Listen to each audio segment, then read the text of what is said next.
Hello welcome नमस्ते मेरो first भ्लगमा आज चाहिँ म हाम्रो सिँचाइ पानीको चाहिँ जनसमाधान चलिरहेको छ यतातिर लाग्दैछु। यो चाहिँ हाम्रो गाउँ है, यस्तो छ अहिलेको मौसम।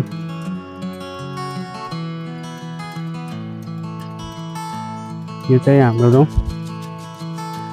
हामी चाहिँ आज चाहिँ श्रमदानतिर यो खाना पनि बोक्नुपर्छ है, खाना बोकेर चाहिँ काम गर्न जानुपर्छ। ऊ पारीतिर हिँड्छ। अब हाम्रो गाउँतिर चाहिँ प्रायः जसो के हुन्छ भने तरकारी खेतीहरू धेरै हुन्छ होइन।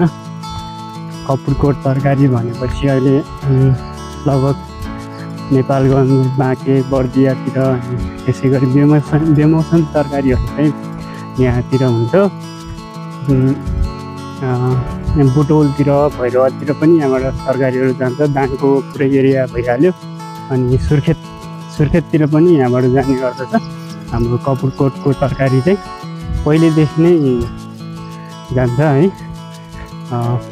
त्यसैले हाम्रो गाउँतिर चाहिँ प्रायः जसो गोपी, तौलीहरू अनि टमाटरहरू धेरै खेतीहरू गरिन्छन् कपुरकोट गाउँपालिकाभित्र।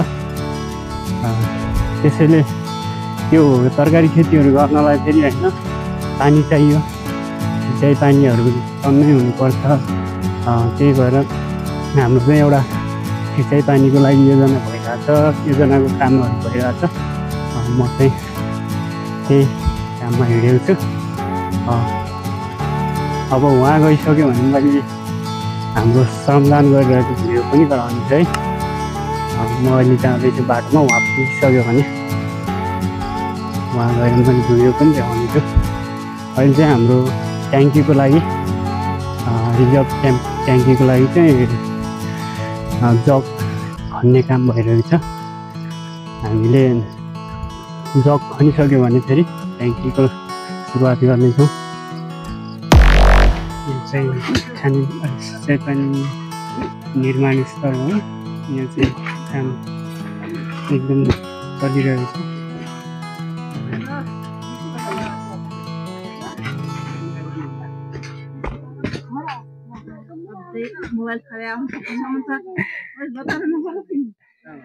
उहाँ चाहिँ सिँचाइ पानी निर्माण समितिको अध्यक्ष हुनुहुन्छ।